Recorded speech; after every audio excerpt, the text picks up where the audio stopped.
हरिओम सर्व मित्रांनो आपण भगवद्गीतेची ऑडिओ सिरीज सुरू केलेली मराठीमधून. त्याच्यातला पहिला अध्याय आपला हा झालेला आहे. आता दुसरा अध्याय आपण आज पाहणार आहोत. दुसऱ्या अध्यायाचं जे नाव आहे ते सांख्य योग आहे. आणि भगवद्गीतेमधील सगळ्यात मोठा अध्याय कोणता असेल तर तो 18वा अध्याय आहे, मोक्ष संन्यास योग. आणि त्याच्या खालोखाल जर कोणता अध्याय सगळ्यात मोठा असेल तर तो दुसरा अध्याय सांख्य योग. हे दोन्ही अध्याय यासाठी मोठे आहे का 18वा अध्याय जो मोक्ष संन्यास योग आहे त्याच्यात संपूर्ण गीतेचं सार आलेले आहे. परंतु जेव्हा दुसरा अध्याय हा का मोठा आहे आणि हा सुद्धा याच्यात सुद्धा जवळपास 72 श्लोकांचं वर्णन भगवंतांनी केलेले आहे. हा जो अध्याय हा यासाठी मोठा आहे कारण की जेव्हा पहिला अध्याय आपण बघितला अर्जुन विषाद योग, त्याच्यामध्ये अर्जुनाचा जो विषाद त्यांनी संपूर्ण मांडला ते भगवंतांना एकदम अनपेक्षित होतं. आणि भगवंतांना वाटलं का हा मेन युद्धाच्या ठिकाणी येऊन अर्जुनाची अशी अवस्था का झालेली आहे, त्या अवस्थेला त्यांनी काय काय उपाय सुचवलेले म्हणजे संपूर्ण गीतेचं सार हे दुसऱ्या अध्यायामध्ये आहे. त्याच्यामुळं तो दुसरा जो अध्याय आहे तो 72 श्लोकांचा आहे. तर हा जो सांख्य योग अध्याय हा आपण 2 टप्प्यांमध्ये पाहू, याचे 2 भाग करू कारण की 72 श्लोकांचं वर्णन करायला बराच वेळ लागेल. पहिला अध्यायाचाच व्हिडिओ जवळपास 1.5 तासाचा झाला आहे आपला. त्याच्यामुळं हा दुसरा अध्यायाचा व्हिडिओ जास्त मोठा न व्हावा म्हणून आपण याचे 2 भाग करू. 36 श्लोक ह्या पहिल्या भागात पाहू आणि उरलेले 36 श्लोक हे दुसऱ्या भागात पाहू. अध्याय 2 सांख्ययोगचे. महाभारतातील भीष्म पर्वाचे जे 23 ते 40 अध्याय आहेत त्या अध्यायांमध्येच भगवद्गीता ही महाभारतात आलेली आहे. त्यामुळे महाभारतातील कथा भागाचा पूर्वपार वाङ्मयीन संदर्भ तिला आहे. कुरुक्षेत्राच्या रणभूमीवर एका बाजूस कौरव आणि त्यांचे मित्र त्यांच्या सेना आणि दुसऱ्या बाजूस कौरवांचे चुलत भाऊ पांडव व त्यांची मित्रसेना यांच्या पूर्ण सेनेमध्ये युद्धासाठी जमलेले आहे. अर्जुन हा पांडवांचा प्रमुख योद्धा. शत्रू सेनेचे निरीक्षण करण्यासाठी तो रथातून रणांगणावर दोन्ही सैन्यांच्या मध्ये येतो. श्रीकृष्ण त्याचे सारथ्य करतात. समोर दोन्ही सैन्यात आपले काके, मामे, आजे, पुत्र, पौत्र, मित्र, आचार्य इत्यादींना पाहून अर्जुन काकुळतीस आला. शत्रुपक्षीय स्वबांधवांना मारून राज्याचा उपभोग घेण्यापेक्षा आपण स्वतःच मरून जाणे अथवा भिक्षा मागून जीवन कंठणे बरे असे त्यास वाटले. मी युद्ध करणार नाही असे म्हणून धनुष्यबाण टाकून विषण्ण होऊन तो रथात बसून राहिला. आणि हेच संपूर्ण आपण मागील भगवद्गीतेच्या ऑडिओ सिरीजमधील पहिला अध्याय अर्जुन विषाद योगमध्ये बघितलं. आणि अर्जुनाची ही अवस्था पाहून श्रीकृष्णांनी त्याला जो उपदेश दिला तोच भगवद्गीतेचा सार रूपात अध्याय 2 सांख्ययोग नावाने प्रसिद्ध आहे. भगवद्गीतेतील हे ऑडिओ स्वरूपाचे व्हिडिओ तुम्ही डाउनलोड करून देखील ऐकू शकता. 1.5x मधील स्पीड करून तुम्ही हे संपूर्ण व्हिडिओ ऐकू शकतात. भगवद्गीतेतील संपूर्ण श्लोकासहित त्याचा अर्थसहित विवेचन करण्याचा आम्ही प्रयत्न करत आहोत. तर संपूर्ण व्हिडिओ सिरीज बघून आवडल्यास नक्की लाईक करा. जास्तीत जास्त आपल्या मित्रांपर्यंत हे भगवद्गीतेचं सार पोहोचवण्याचा प्रयत्न करा. तर सुरू करूया. वसुदेवसुतं देवं कंसचाणूरमर्दनं देवकी परमानंदं कृष्णं वंदे जगद्गुरुं.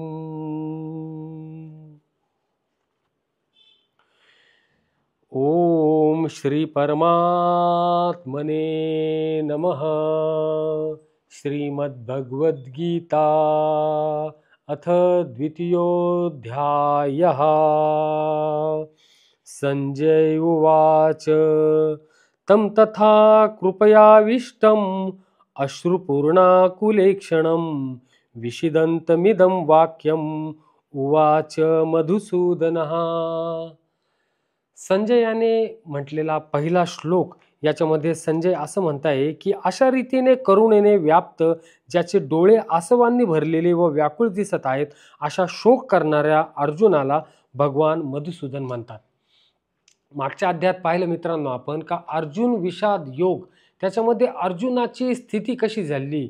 समोर युद्धामध्ये संपूर्ण आपले नातलग, आपले संपूर्ण बंधू नातलग पाहून अर्जुनाची विषण्ण मनावस्था झालेली. त्याला कळत नाही का आता नेमकं मी काय करू, आणि असं युद्ध करून यांना मारून असं राज्याचा उपभोग घेण्यास मी समर्थ नाही, अशी त्याची दीन अवस्था झालेली आहे. आणि पहिल्या अध्यायात हे संपूर्ण विवेचन आपण पाहिलेले आहे. पहिल्या अध्यायामध्ये श्री भगवंताचा एकही श्लोक नाही. श्रीकृष्णांनी जो श्लोक म्हणजे श्रीकृष्ण अर्जुनाला जे संबोधित करण्याला सुरुवात करतात तो अध्याय 2 मधील दुसरा श्लोक. श्री भगवानुवाच कुतस्त्वा कश्लमिदं विषमे समुपस्थितम् अनार्यजुष्टम स्वर्गीयमकीर्तिकरम अर्जुन. श्री भगवान म्हणाले, हे अर्जुना, या भलत्याच वेळी हा मोह तुला कशामुळे उत्पन्न झाला? कारण हा थोरांनी न आचरलेला, स्वर्ग मिळवून न देणारा आणि कीर्तिकारकही नाही.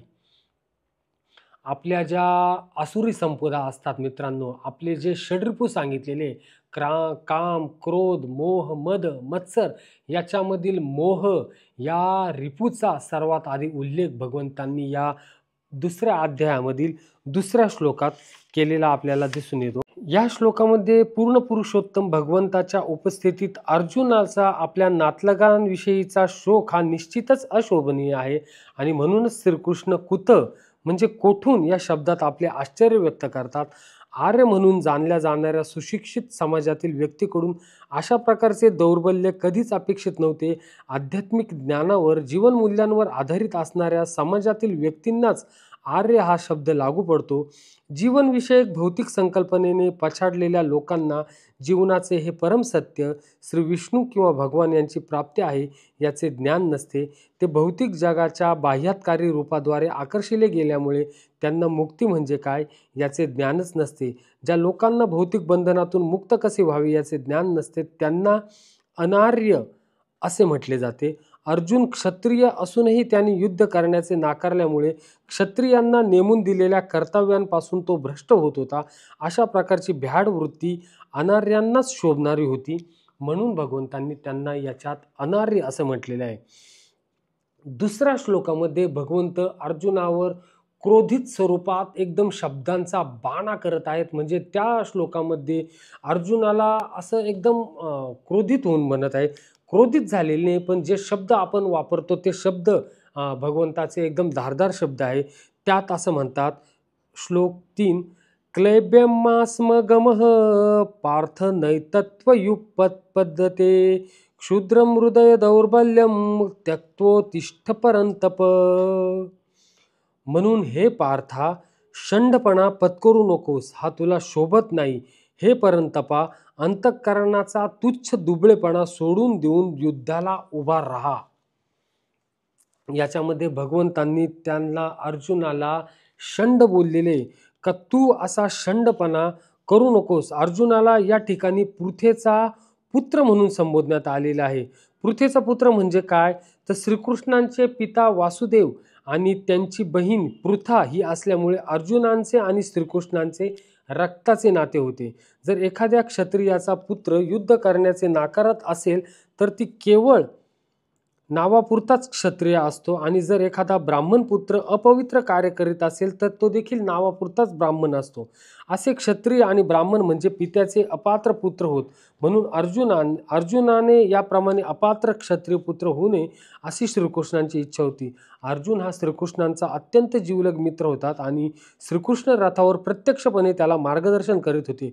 परंतु या सर्व गोष्टी अनुकूल नसताना जर अर्जुनाने युद्धाचा त्याग केला तर त्याच्याकडून अपकीर्तिकारक कार्य घडले असते.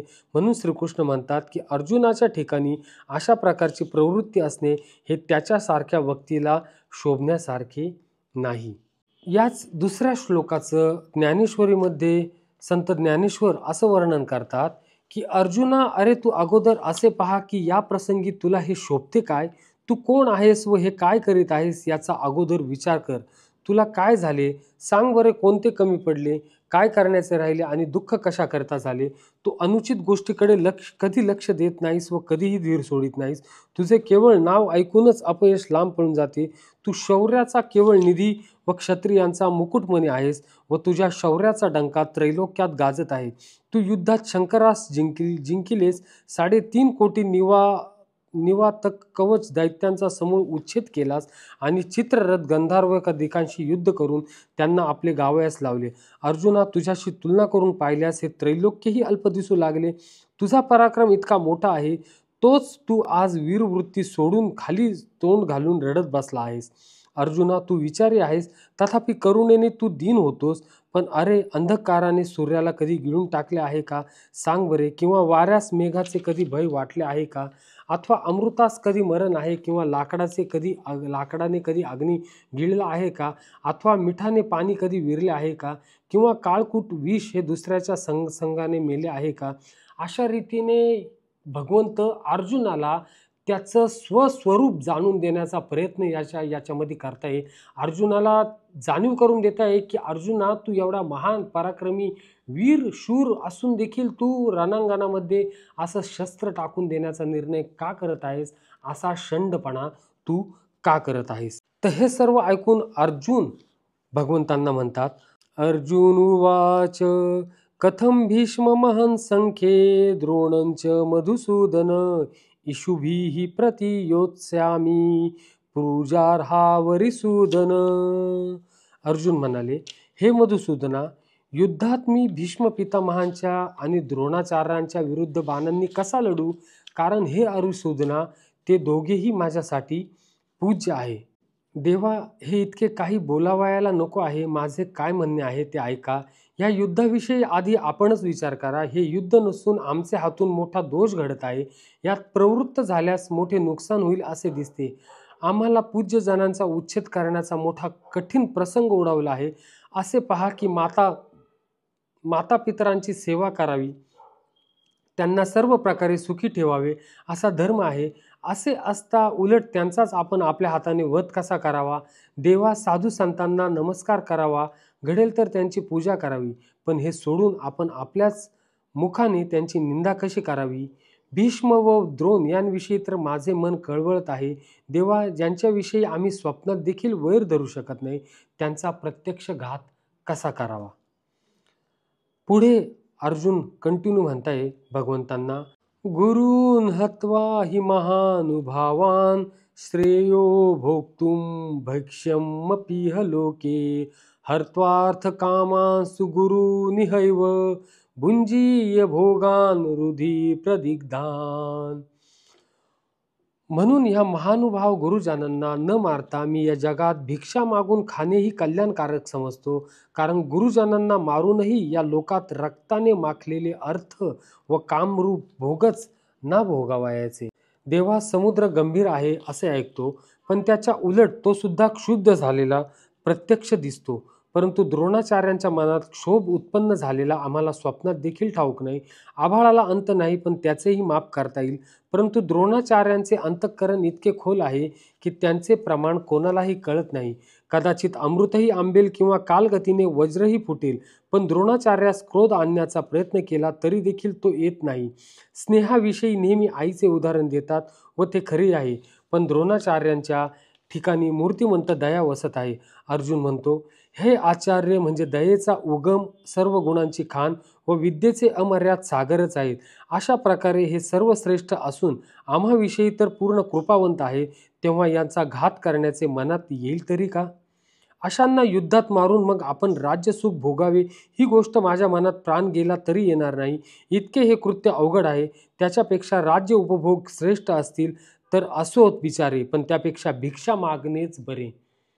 यांना मारून जर राज्याचा उपभोग घ्यायचा असेल ते राज्य नको मला, त्याच्यापेक्षा मी भिक्षा मागून माझं जीवन व्यतीत करेल, असं अर्जुन भगवंताजवळ आपली व्यथा मांडताय.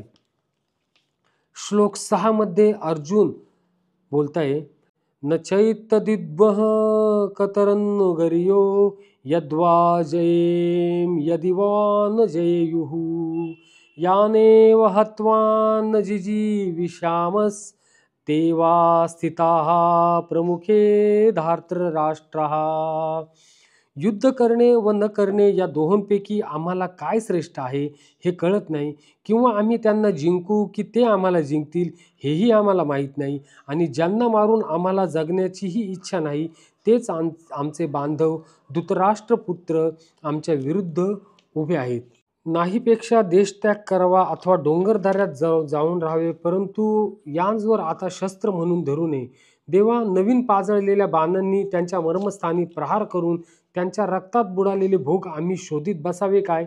ते प्राप्त करून ते रक्तात बुडालेले भोग बाहेर काढून काय करावायचे आहे? रक्ताने माखलेल्या त्या भोगांचे सेवन आम्ही कसे करावे? म्हणूनच ही गोष्ट माझ्या मनास पटत नाही. अर्जुन त्यावेळेस श्रीकृष्णास म्हणाले, देवा, आपण या गोष्टीचा विचार करा.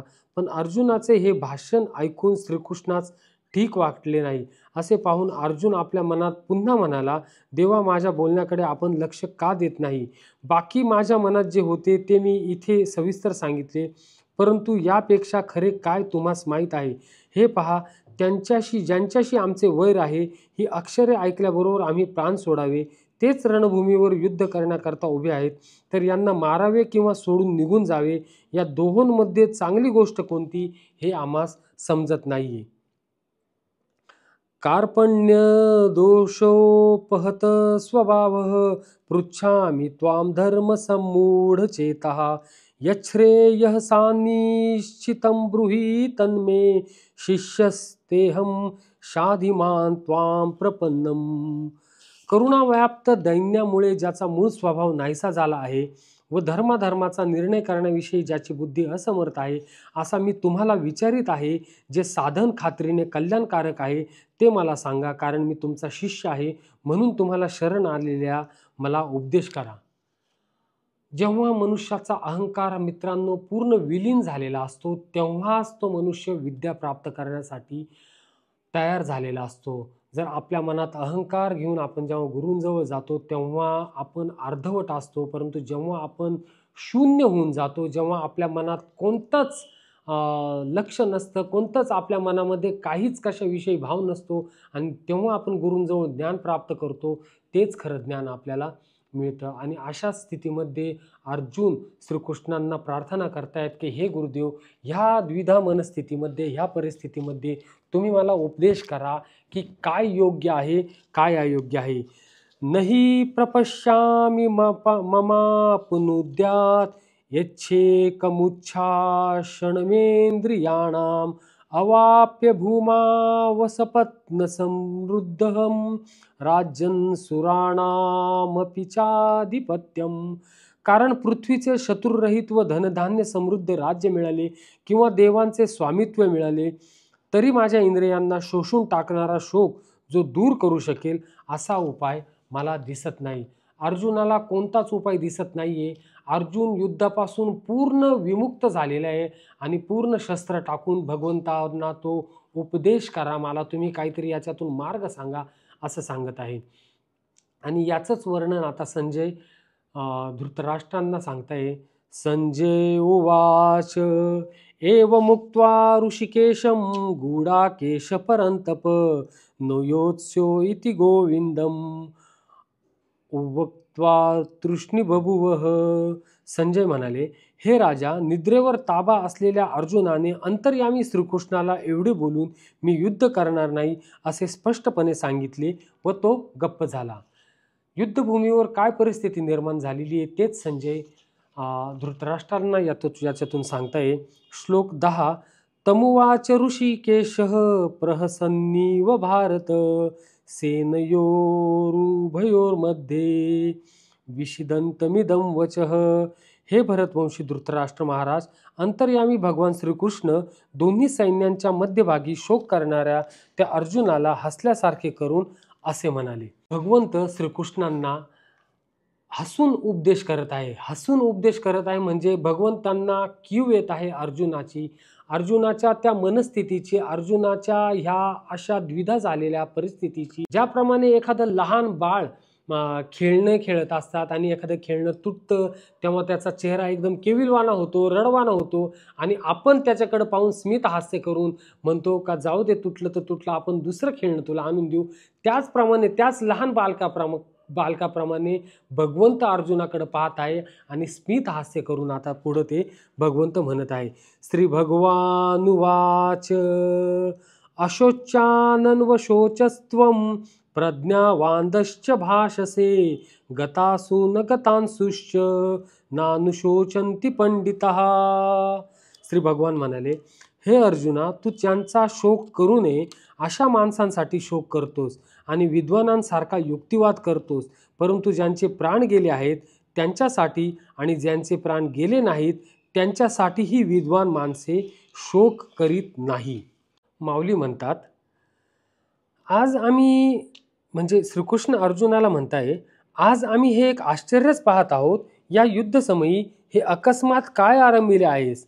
तू स्वतःला तर मोठा ज्ञानी म्हणवतोस, पण अज्ञान तर सोडत नाहीये. बरे, तुला एखादी गोष्ट शिकवावी म्हटले तर तू आम्हालाच शहाणपणाच्या गोष्टी सांगतोस. तसेच तुझे हे शहाणपण दिसते. तू स्वतःला न जाणता कौरवांकरता शोक करतोस. याबद्दल आम्हाला वारंवार आश्चर्य वाटते. तर अर्जुना, तूच सांग बरे की या विश्वाची जी अनादी रचना ती खोटी असून या त्रैलोक्याचा पालन करता तूच आहेस की काय? या सृष्टीत कोणी एक ऐश्वर्य संपन्न ईश्वर असून त्याच्यापासून प्राणीमात्रांची उत्पत्ती होते असे या जगामध्ये म्हणतात, ते सर्व खोटेच की काय?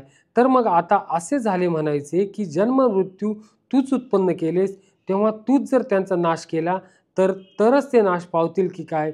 जरी भ्रममूलक अहंकाराने ग्रस्त होऊन या कौरवांचा नाश करण्याचे तू मनात आणले नाहीस, तरी हे चिरंजीव होतील का सांग बरे? किंवा तूच काय तो एक मारणारा आणि बाकीचे हे सर्व मारणारे, असा भ्रम कदाचित तुझ्या चित्ताला होईल, पण ती होऊ देऊ नको हो. अरे, हे सर्व अनादी सिद्ध आहेस. ते स्वभावतः उत्पन्न होऊन नाश पावणारे आहे. त्याबद्दल तू उगाच शोक का करतोस मला सांग पाहू. परंतु मूर्खपणामुळे तुला हे समजत नाही व ज्या गोष्टी मनातही आणू नयेत त्या गोष्टीचा विनाकारण विचार करून उलट आम्हाला शहाणपणाच्या गोष्टी सांगतो. हे पहा, जे विचारवंत आहेत ते जन्म आणि मृत्यू हा भ्रम आहे असे म्हणून दोहोंविषयी शोक करीत नाही. भगवंतांनी जीवनाचं गूढ रहस्य याच्यामध्ये अर्जुनाला सांगितलेले आहे. भगवंत त्याला सांगतायत की तू असा वागतोय का जसं हे जीवन मृत्यूचं चक्र तूच सुरू केलेले आहे. तू जर यांना मारलं नाही तर यांचा मृत्यू होणार नाही आणि यांना परत जन्म यांचा होणार नाही असं तू मानतोस आहे. म्हणजे भगवंत त्याच्या ज्ञानावर पडलेला अज्ञानाचा पडदा दूर करण्याचा प्रयत्न या श्लोकातून करत आहे. श्लोक 12. न त्वेवाहं जातु नासन् न त्वं नेमे जनाधिपः न चैव न भविष्यामः सर्वे वयमतः परम. मी कोणत्याही काळी नव्हतो, तू नव्हतास किंवा हे राजे नव्हते असेही नाही आणि यापुढे आम्ही सर्वजण असणार नाही असेही नाही. माऊली म्हणतात, आम्ही व हे सर्व राजे हे ज्या ठिकाणी जमले आहेत ते असेच राहतील किंवा लयाला जातील हा भ्रम सोडून दिला पाहिजे. म्हणजे यांपैकी एकही खरे नाही.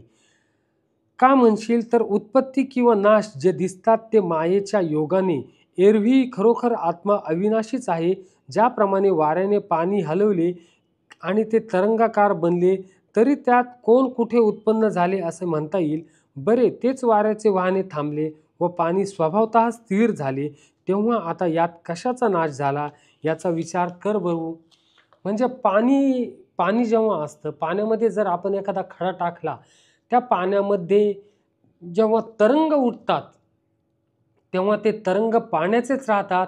ते तरंग उठतातही, विलीनही होतात, परत उठतात, परत विलीन होतात. ही क्रिया आहे ती चालूच असते. हेच भगवंत त्यांना समजून सांगण्याचा प्रयत्न करत आहेत.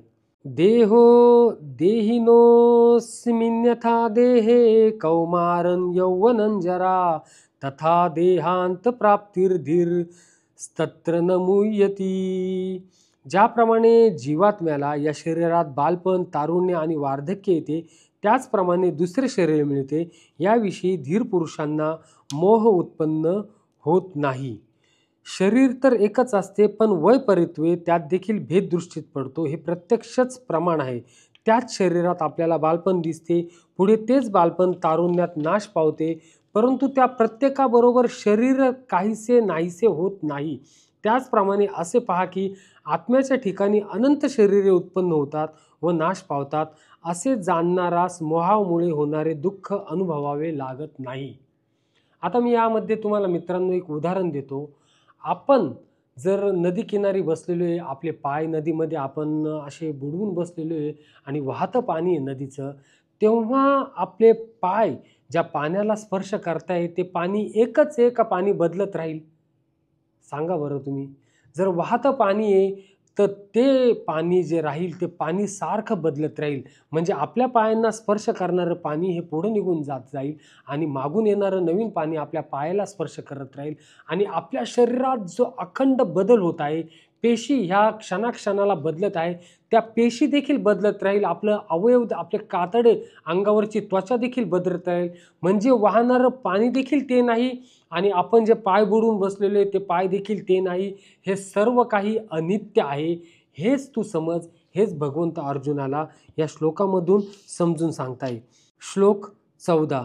मात्रा स्पर्शास्तु कौंतेय शीतोष्ण सुख दुःखदः आगमापायिनो नित्यास तंतास्थितिक्षिक्ष्व भारत. हे कुंतीपुत्रा, इंद्रियांच्या विषयांशी संयोग हे थंडी, उष्णता आणि सुख दुःख देणारे आहेत. ते उत्पन्न होतात व नाहीसे होतात, म्हणून अनित्य आहेत. तेव्हा हे भारता, ते तू सहन कर. आत्ताच थोडा वेळ पूर्वी जे आपण पाण्याचं आणि त्वचेचं उदाहरण पाहिलं, जे अनित्य आहे त्या अनित्याचा तू स्मरण कर. हे सर्व काही उत्पन्न होत असतात, हे सर्व काही नाहीसे होतात.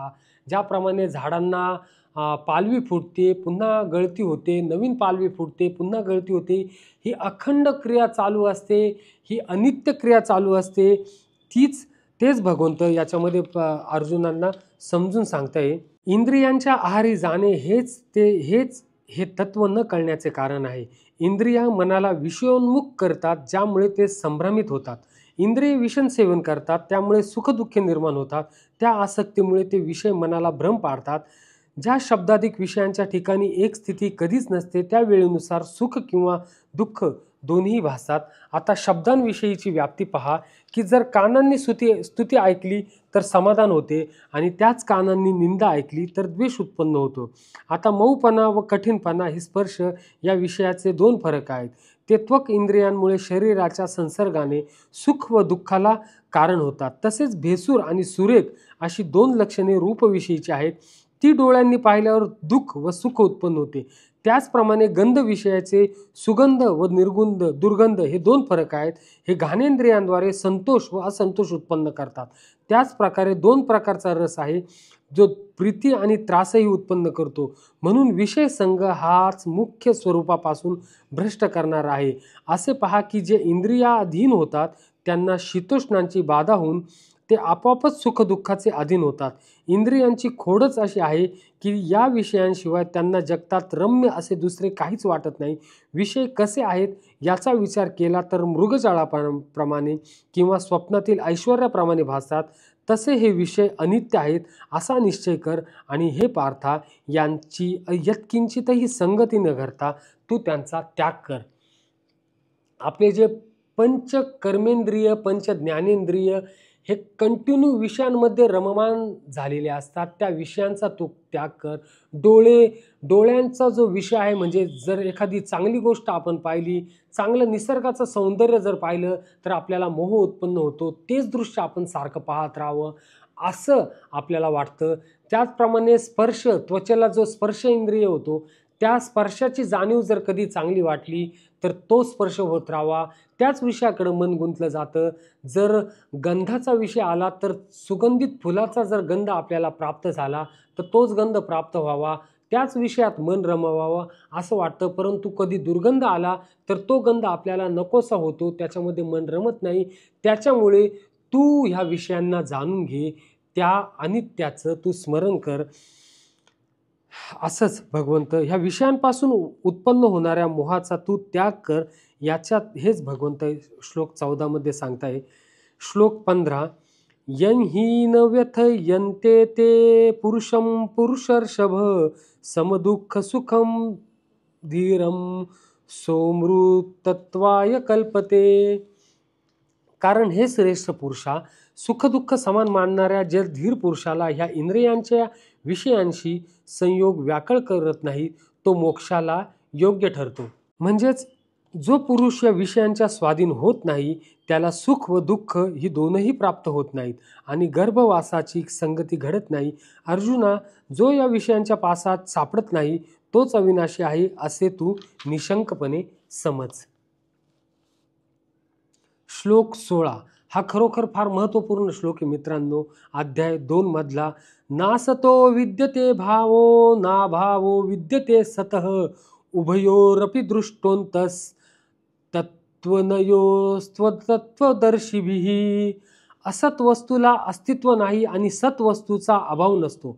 अशा रीतीने या दोहोंचेही सत्य स्वरूप तत्वज्ञानी पुरुषांनी पाहिले आहे.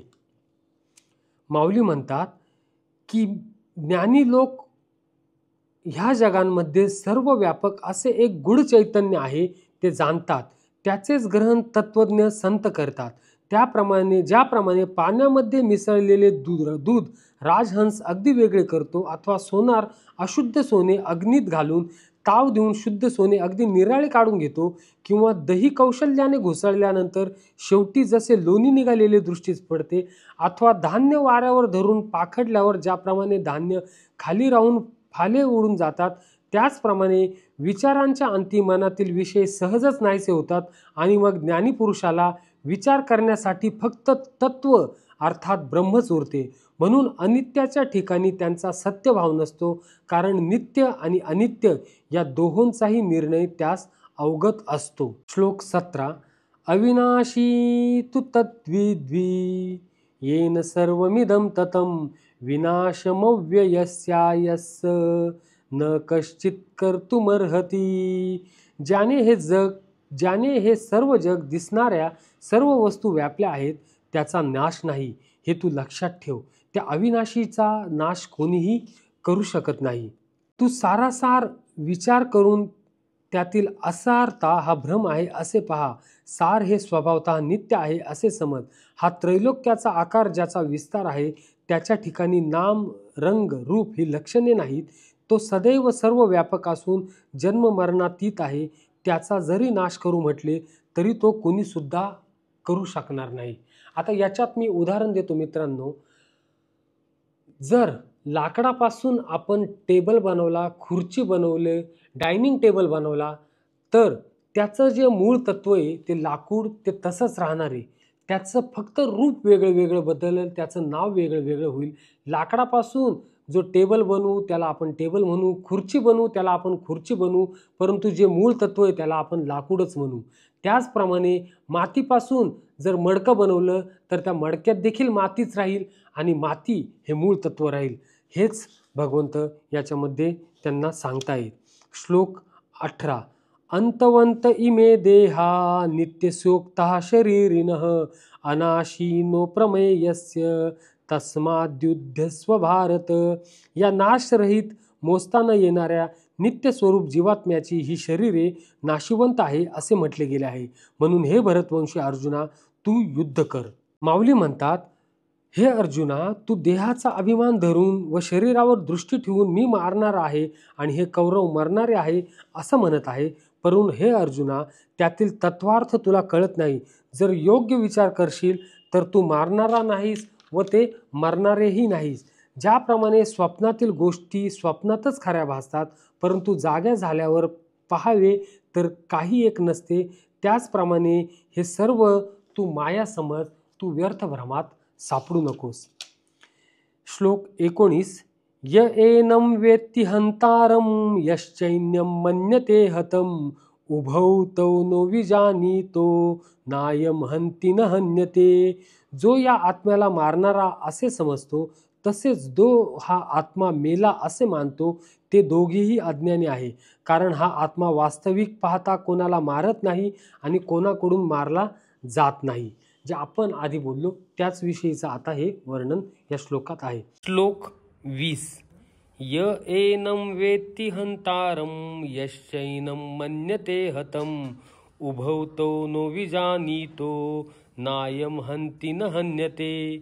जो या आत्म्याला मारणारा असे समजतो तसेच जो हा आत्मा मेला असे मानतो ते दोघेही अज्ञानी आहेत. कारण हा आत्मा वास्तविक पाहता कोणाला मारित नाही आणि कोणाकडून मारला जात नाही. म्हणजे श्लोक 17, 18, 19 हे पूर्ण आत्म्याविषयी वर्णन करणारे श्लोक इथे सांगितले गेलेले आहेत. श्लोक 20.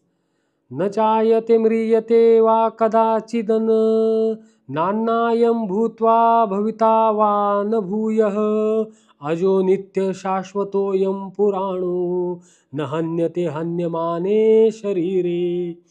हा आत्मा कधीही जन्मत नाही आणि मरतही नाही.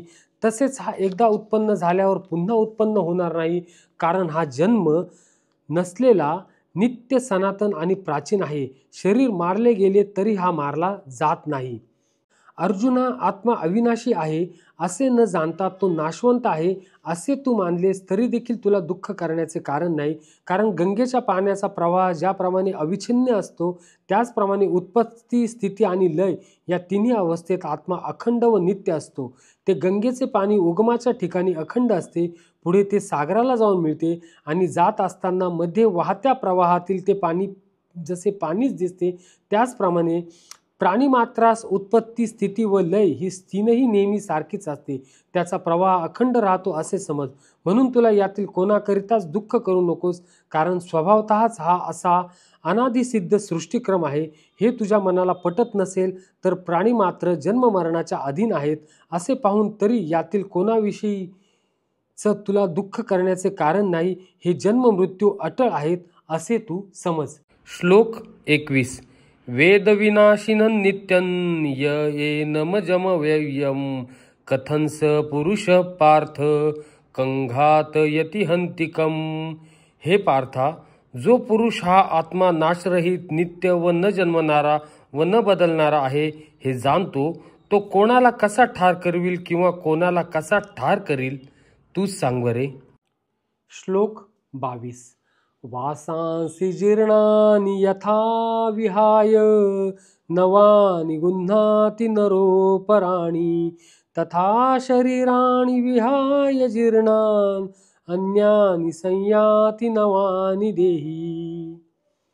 ज्याप्रमाणे मनुष्य जुनी वस्त्रे टाकून देऊन दुसरी नवीन वस्त्रे घेतो, त्याचप्रमाणे जीवात्मा जुने शरीर टाकून दुसऱ्या नव्या शरीरात जातो. म्हणजे मनुष्याचं शरीर हे वस्त्राप्रमाणे, ज्याप्रमाणे आपण जुने वस्त्र झाल्यावर ते टाकून नवीन वस्त्र धारण करत असतो, त्याचप्रमाणे हे शरीर जेव्हा जीर्ण होऊन जातं तेव्हा हे शरीर आपण टाकून देऊन नवीन शरीरात प्रवेश करतो. आणि पुढचा श्लोक फार महत्त्वाचा आहे. 23वा श्लोक. नैनम छिंदन्ति शस्त्राणि नैनम दहति पावकः न चैनम क्लेदयन्त्याप्यो न शोषयति मारुतः. या आत्म्याला शस्त्र कापू शकत नाही, विस्तव जाळू शकत नाही, पाणी भिजू शकत नाही आणि वारा वाळवू शकत नाही. या आत्म्याचं वर्णन भगवंतांनी या श्लोकामध्ये केलेलं आहे. आत्मा हा अखंड व नित्य असा असतो. आत्मा हा अविनाशी आहे, आत्मा हा नाशवंत आहे असे जर मानलेस तरी तू दुःख करण्याचे कारण नाहीस, कारण आत्मा हा नाशवंत नसून आत्मा हा अविनाशी असाच आहे. श्लोक 24. अच्छेद्यो यमदाह्योऽयम् अक्लेद्यो शोष्य एव च नित्य सर्वगतस्ताणुर अचलोऽयं सनातनः. कारण हा आत्मा कापता न येणारा, जाळता न येणारा, भिजवता न येणारा आणि निसंशय वाळवता न येणारा आहे. तसेच हा आत्मा नित्य, सर्वव्यापी, अचल, स्थिर राहणारा आणि सनातन असा आहे. श्लोक 22, 23 आणि 24 मध्ये भगवंतांनी आत्म्याचं हे संपूर्ण असं वर्णन केलेलं आहे. आत्म्याचं रूप कसं आहे, हा आत्मा कसा आहे. शरीर तर फक्त नाव रूपाला आहे, परंतु शरीरामध्ये आपलं जो चैतन्य रूप जो आत्मा आहे, त्या आत्म्याचं संपूर्ण वर्णन भगवंत याच्यामध्ये करत आहे. अव्यक्तो यमचिंत्य यम अविकार्यो यमचत्यते तस्मादेवं विदित्वैनं नानुशोचितुमर्हसि. श्लोक 25 मध्ये भगवंत म्हणतात हा आत्मा अव्यक्त आहे, अचिंत्य आहे आणि विकाररहित आहे असे म्हटले जाते. म्हणून हे अर्जुना, हा आत्मा वर सांगितल्याप्रमाणे आहे. हे तू लक्षात ठेवून तू शोक करणे योग्य नव्हे. श्लोक 26. अथ चैनं नित्यजातं नित्यं वा मन्यसे मृतं तथापि त्वं महाबाहो नैवं शोचितुमर्हसि. परंतु जर तू आत्मा नेहमी जन्मणारा व नेहमी मरणारा आहे असे मानत असशील तरी सुद्धा हे महाभाऊ, तू अशा रीतीने शोक करणे योग्य नाही. श्लोक 27. जातस्य हि ध्रुवो मृत्युर्ध्रुवं जन्म मृतस्य च तस्मात् परिहार्यर्थे न त्वं शोचितुमर्हसि. कारण असे मानल्यास त्यानुसार जन्मास आलेल्याला मृत्यू निश्चित आहे आणि मेलेल्याला जन्म निश्चित आहे. म्हणून या उपाय नसलेल्या गोष्टींविषयी तू शोक करणे योग्य नव्हे. माऊली याच्याविषयी असं म्हणतात, जन्मास आले ते नाश पावणार व नाश पावलेले पुन्हा जन्मास येणार. ही जन्ममरण परंपरा रहाड गाडग्याप्रमाणे सतत चालू आहे. अथवा सूर्याचे उदय आणि अस्त ज्याप्रमाणे निरंतर होत असतात त्याचप्रमाणे या जगात जन्ममरण अनिवार्य आहे. महाप्रलयकाली या त्रैलोक्याचाही संहार होतो. म्हणूनच आदि व अंत हे अपरिहार्य आहे. अर्जुना, तू जरी आत्म्याला अंतवत मानित असलास तरी खेद का करतोस आणि समजून उमजून वेडात का शिरतोस? पार्था, एक गोष्ट तुला सांगतो, पुष्कळ प्रकाराने जरी विचार केला तरी तुला दुःख करायचे काहीच कारण दिसत नाही. श्लोक 28. अव्यक्तादीनि भूतानि व्यक्तमध्यानि भारत अव्यक्त निधनान्येव तत्र का परिदेवना. हे अर्जुना, सर्व प्राणी जन्मापूर्वी अप्रकट असतात आणि मेल्यानंतरही अप्रकट होणार असतात. फक्त मध्य प्रकट असतात. मग अशा स्थितीत शोक कसला? म्हणजे आत्मा हा अजर अमर अविनाशी आहे. या आत्म्याला जेव्हा शरीर प्रकट रूपाने मिळतं तेव्हाच तो प्रकट होतो आणि जेव्हा आत्मा निघून जातो तेव्हा ते पुन्हा अप्रकट अवस्थेत होतं. म्हणजे तू शोक करण्याचे काहीच कारण नाही. माऊली याविषयी म्हणतात, हे प्राणी उत्पत्तीपूर्वी आकाररहित असतात. जन्म धारण केल्यावर आकाराला येतात व जेथे लय पावतात तेथेही ते निसंशय दुसऱ्या स्थितीत जात नाही, तर आपल्या पूर्व म्हणजे अव्यक्त स्थितीला प्राप्त होतात. आणि उत्पत्ती व नाश यांच्या मध्य अवस्थेत जे साकार वस्तू ज्यात दिसते ते निद्रिताला, तसे स्वप्न त्याप्रमाणे मायेच्या योगाने ब्रह्मस्वरूपावर भासतात.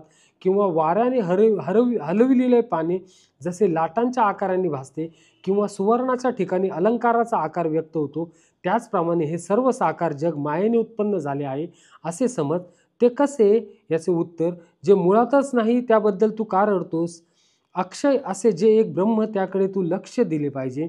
ज्या ब्रह्माची आवड उत्पन्न होताच संतांना विषय सोडतात, त्या ब्रह्मासाठी वैराग्य संपन्न वनवासी होतात. आणि ज्या ब्रह्माकडे दृष्टी ठेवून श्रेष्ठ मुनी ब्रह्मचर्यादी व्रते व तप आचरतात त्या ब्रह्माकडे तू लक्ष दे. हे ब्रह्मतत्व तू जाणून घे. ज्याप्रमाणे आदिशंकराचार्य म्हणतात, चिदानंद रूप शिवोहम शिवोहम. श्लोक 29. आश्चर्यवत् पश्यति कश्चिदेन आमाश्चर्यवद्वति तथैव चान्यः आश्चर्यवच्चैनमन्यः शृणोति श्रुत्वाप्येनं वेद न चैव कश्चित्. एखादा महापुरुषच या आत्म्याला आश्चर्याप्रमाणे पाहतो आणि तसाच दुसरा एखादा महापुरुष या तत्वाचे आश्चर्याप्रमाणे वर्णन करतो. तसेच आणखी एखादा अधिकारी पुरुषच त्याच्याविषयी आश्चर्याप्रमाणे ऐकतो आणि कुणी तर ऐकूनही याला जाणत नाही. म्हणजे हे जे तत्व आहे आपल्या आत्म्यामधलं, हे खरोखर एक आश्चर्य करण्याजोगं आहे. ज्यांना याच्याविषयी आश्चर्य उत्पन्न होतं ते खरोखर जाणून घेतात. उदाहरणार्थ, जर आपण निसर्गाकडे गेलो, निसर्गामध्ये गेल्यावर जे डोंगर, दऱ्या, फुलं, फुलपाखरू असे वेगळे घटक जेव्हा आपण पाहतो तेव्हा त्यांच्याकडे पाहून आपल्या मनात जर प्रश्न निर्माण होत असेल तर खरोखर आपल्याला ते तत्व आपल्याला जाणून घेण्याची इच्छा होत असती. का ह्या फुलांमध्ये एवढा हा सुंदर रंग कोणी भरला असेल, ह्या वनस्पतीला कोणी एवढं सुंदर रूप दिलं असेल. हे फुलपाखरांचं जे चित्र पाहतो, वेगळे पक्षी पाहतो, वेगळे कीटक पाहतो, कशा रीतीने या जीवांची निर्मिती झाली असेल आणि कसा यांच्यामधील आत्मा हा विराजमान असेल, असा प्रश्न आपल्याला पडला पाहिजे. श्लोक 30. देहि नित्यमवध्ययं देह सर्वस्य भारत तस्मात् सर्वाणि भूतानि न त्वं शोचितुमर्हसि. अंतःकरणामध्ये स्थिर झालेल्या साधन ब्रह्माला पाहताना सर्व प्रकारचा संसार विसरतात. त्याचे गुणानुवाद गाताना कित्येकांच्या मनात उपरती उत्पन्न होऊन शेवटी त्याच्या ठिकाणी अखंडित नित्य निमग्न होतात. कुणी त्याचे स्वरूप ऐकून शांत होतात, कुणी देहाभिमानापासून निवृत्त होतात आणि कुणी अनुभवाने तद्रूप होतात. त्याप्रमाणे नद्यांचे सर्व ओघ समुद्रास मिळतात, परंतु समुद्रात जागा नाही म्हणून मागे परतत नाहीत. त्याचप्रमाणे या थोर योग्यांच्या बुद्धी ब्रह्मसाक्षात्कार बरोबर तद्रूप होऊन जातात. अशा रीतीने विचार करून तद्रूप झालेले पुरुष पुन्हा संसारात येत नाही.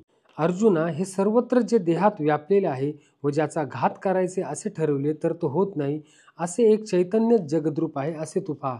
या चैतन्याच्या स्वभावाने हे सर्व उत्पन्न होऊन नाश पावते. तर मग यातील तू कशाविषयी दुःख करतो ते सांग.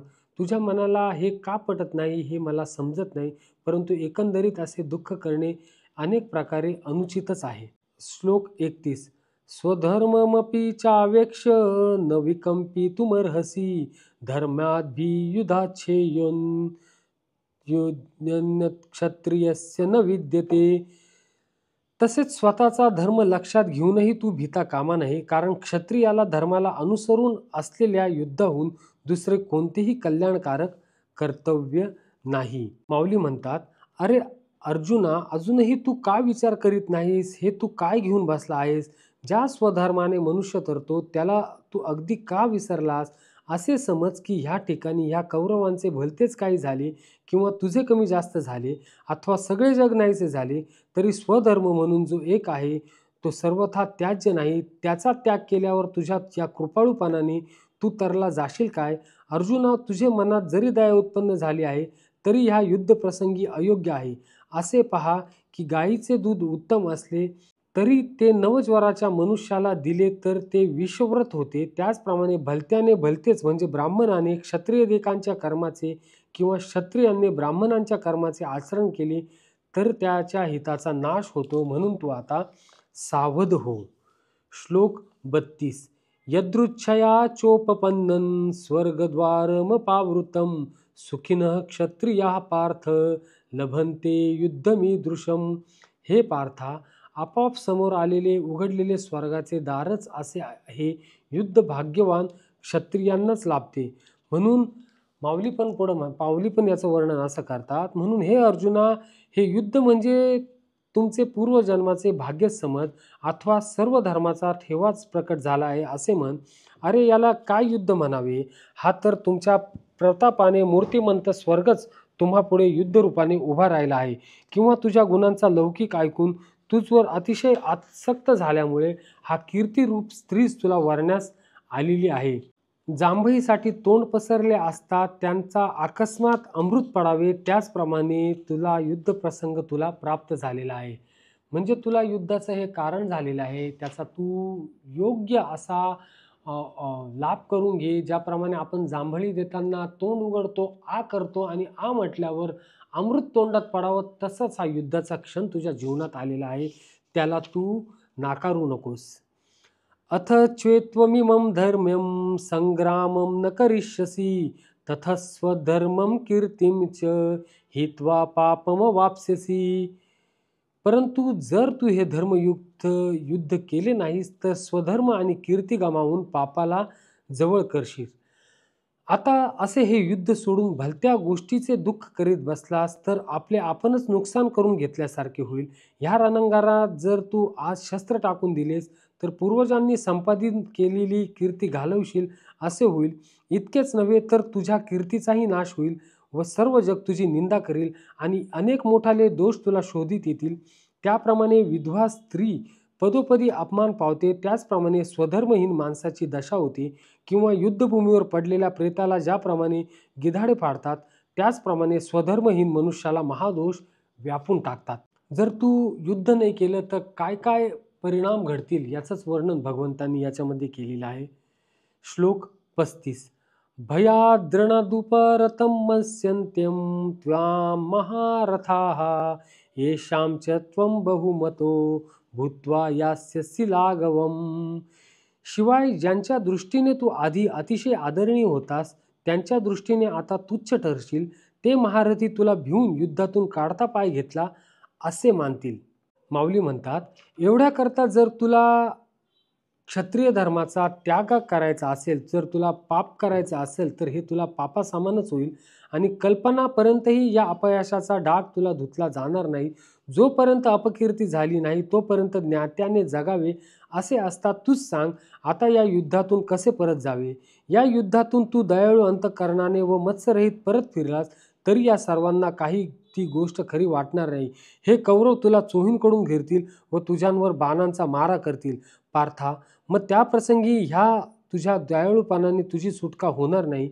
इतकेही करून जर कदाचित मोठ्या कष्टाने येथून तुझी सुटका झाली तरी वाचणे मरणापेक्षाही वाईट असे. म्हणजे जरी तू हे युद्ध सोडून गेला नंतर तुझं मन हे तुला कायम खात राहील की तू युद्धातून निघून गेला, आणि जेव्हा जरी तू युद्धातून वाचून गेला तरी मृत्यू तुला पुढं सोडणार नाही, असंच भगवंत त्याला याच्यामधून सांगताय.